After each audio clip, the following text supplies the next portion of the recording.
t'ai juré une chose. Moi, jamais je ne ferai comme mes parents. Jamais je ne dirai ça à mon enfant. Et puis un jour, la phrase sort de ta bouche. Exactement la même, le même ton. Les mêmes mots qui t'avaient blessé toi, enfant. Et tu te figes. Mais qu'est-ce qui m'arrive? Si ça t'est déjà arrivé, écoute-moi bien. Tu n'es pas un mauvais parent. Tu es juste en train de rejouer un programme qu'on a installé en toi il y a très longtemps, sans que tu l'aies choisi. Aujourd'hui, on va parler de quelque chose de profond, de guérir ta propre enfance. Parce que la vérité, c'est que tu n'élèves pas tes enfants avec ce que tu sais. Tu les élèves avec ce que tu es.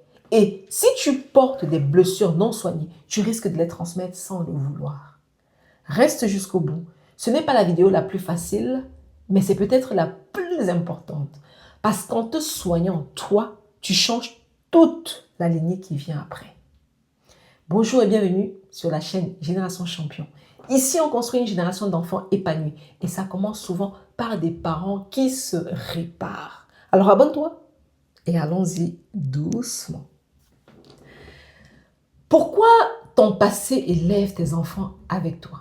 Commençons par comprendre le mécanisme. Parce que ce n'est pas une fatalité, c'est de la mécanique. Et ce qui est mécanique peut changer. Oui, ça peut se changer. Quand tu étais enfant, ton cerveau enregistrait tout.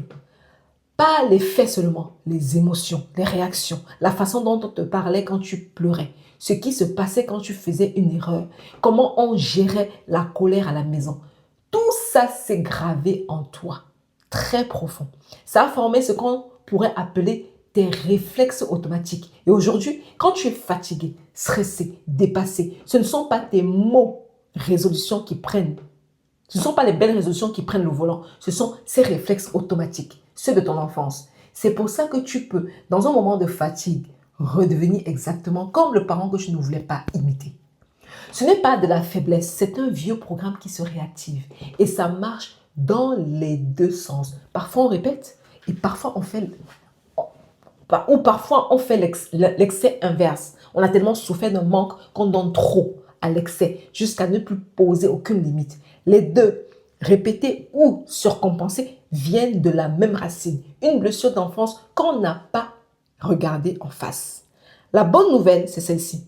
Une fois que tu vois le programme, tu peux le réécrire. Tu ne peux pas changer ce que tu as vécu, mais tu peux absolument changer ce que tu transmets. Et c'est tout le début, c'est tout le sujet d'aujourd'hui. Reconnaître tes blessures sans accuser tes parents. Avant d'aller plus loin, une mise au point essentielle. Parce que dans nos cultures, c'est un point sensible. Regarder ces blessures d'enfance, ce n'est pas accuser ses parents. Ce n'est pas leur manquer de respect. Ce n'est pas dire ils étaient mauvais. Nos parents ont très souvent fait de leur mieux avec ce qu'ils avaient. Beaucoup portaient eux-mêmes des blessures qu'ils n'ont jamais eu le droit, ni le temps, ni les mots pour soigner. Beaucoup ont survécu à des choses très dures. Ils t'ont transmis ce qu'on leur a transmis. Ils ne pouvaient pas donner ce qu'ils n'avaient pas reçu.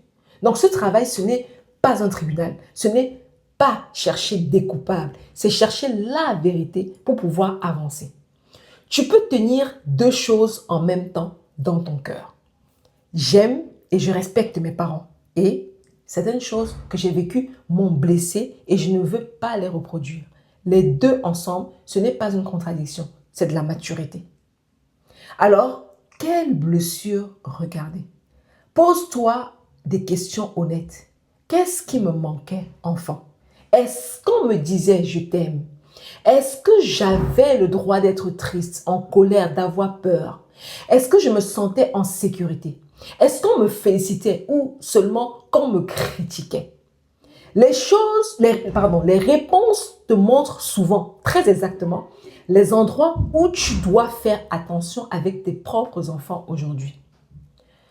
Le travail de guérison concrètement. Bon, comment on guérit concrètement? Ce n'est pas magique, mais c'est possible. Voici le chemin. 1. Prendre conscience de tes déclencheurs. Un déclencheur, c'est un moment où ta réaction est beaucoup plus forte que ce que la situation mérite. Ton enfant fait une petite chose et tu ressens une vague énorme de colère ou de panique. C'est ce décalage. C'est le signe qu'une vieille blessure vient d'être touchée. Commence juste par les repérer. Après un moment où tu as débordé, prends un instant, demande-toi, qu'est-ce que ça a réveillé en moi? Est-ce que ça me rappelle quelque chose de mon enfance? Rien que voir le lien, ça enlève déjà une partie du pouvoir automatique du déclencheur. 2. Réparenter l'enfant en toi. Ça peut sembler étrange, mais c'est puissant. Cette petite voix blessée en toi, cet enfant qui n'a pas reçu ce qu'il fallait, tu peux lui donner aujourd'hui ce qui lui a manqué. Te parler avec douceur au lieu de te critiquer durement. Te dire à toi-même les mots que tu aurais voulu entendre. Tu as de la valeur, ce n'était pas ta faute. Tu as le droit de te tromper. En apprenant à te parler avec bienveillance à toi-même, tu apprends automatiquement à parler ainsi à ton enfant. Les deux sont liés. 3. Faire la paix à ta façon. Faire la paix avec ton passé ne veut pas forcément dire une grande conversation avec tes parents. Parfois c'est possible, parfois non, parfois ils ne sont plus là. Faire la paix, c'est surtout un travail intérieur. C'est accepter ce qui a été. Ok? Arrêter d'attendre que le passé soit différent et décider de ce que tu construis à partir de maintenant. Pour certains, écrire aide. Poser sur le papier ce qu'on a ressenti. Pour d'autres, parler à un proche de confiance. Et pour beaucoup, le plus efficace, c'est de se faire accompagner par un professionnel. On en parle dans une seconde. 4. Construire de nouvelles réponses. Une fois que tu connais tes déclencheurs, tu peux préparer une autre réaction à l'avance. Te dire, quand mon enfant fait ça et que je sens la vague monter, au lieu de crier, je respire, je fais une pause et je réponds autrement. Au début, c'est un effort conscient. Avec la répétition, ça devient ton nouveau réflexe. Tu réécris littéralement le programme. Demander de l'aide n'est pas une faiblesse. Je veux m'arrêter sur ce point parce que dans nos communautés, il y a souvent un blocage et je veux le lever. Chez nous, on n'a pas toujours pour habitude de parler de ces choses. Les problèmes de famille restent dans la famille. Un homme fort ne va pas voir un psy, soi-disant. Il suffit de prier et de tenir, soi-disant. La foi, le soutien de la communauté, ce sont de belles forces, garde-les. Mais elles n'empêchent pas de chercher aussi une aide adaptée. Parler à un thérapeute, à un professionnel, ce n'est pas un signe de faiblesse ou de folie. C'est un signe de courage et d'amour. C'est dire, je veux aller mieux pour moi et pour mes enfants. Pense à ça. Si tu portes un vieux poids depuis 30 ans, pourquoi devrais-tu le porter seul, sans aide, alors que des gens sont formés exactement pour ça? Se faire accompagner, c'est aller plus vite et plus loin dans la guérison. Et si le professionnel n'est pas accessible pour toi en ce moment, commence par ce qu'il est. Un livre, un proche de confiance, un groupe de parole, ta communauté, cette chaîne YouTube, moi. L'important, c'est de ne pas rester seul avec ça, enfermé en silence. Le silence, c'est justement ce qui transmet les blessures de génération en génération. En parler, c'est déjà commencer à briser la chaîne. Alors, récapitulons. Tu élèves tes enfants avec ce que tu es, pas seulement ce que tu sais. Tes réflexes viennent de ton enfance et ce qui a été appris peut être réécrit. Regarde tes blessures sans accuser tes parents. On peut aimer les siens et vouloir faire différemment. Fais le travail. Répère tes déclencheurs.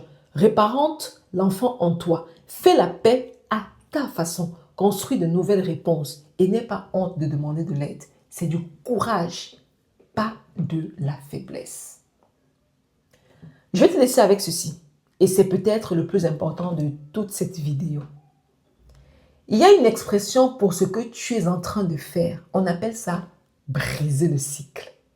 Être celui ou celle qui arrête la transmission de la douleur, qui absorbe le coup pour qu'il ne continue pas. C'est un travail invisible. Personne ne te remettra de médaille pour ça. Tes enfants, eux, ne sauront même pas de quoi tu les as protégés. Ils grandiront simplement plus légers, plus libres, sans le poids que toi tu as porté. Et ça, c'est l'un des actes d'amour les plus puissants qui existent. Guéris-toi. Pas seulement pour toi, pour tous ceux qui viennent après toi. Ce sujet touche quelque chose de profond. Alors, je vais être là dans les commentaires. Dis-moi si tu le souhaites. Quelle est la chose que tu veux faire différemment de ton enfance? On avance ensemble sur ce chemin, sans jugement. Abonne-toi pour la suite. On construit cette génération de champions ensemble. Et je te laisse une autre vidéo juste ici à aller regarder tout de suite. Prends soin de toi, prends soin de tes enfants et à très vite.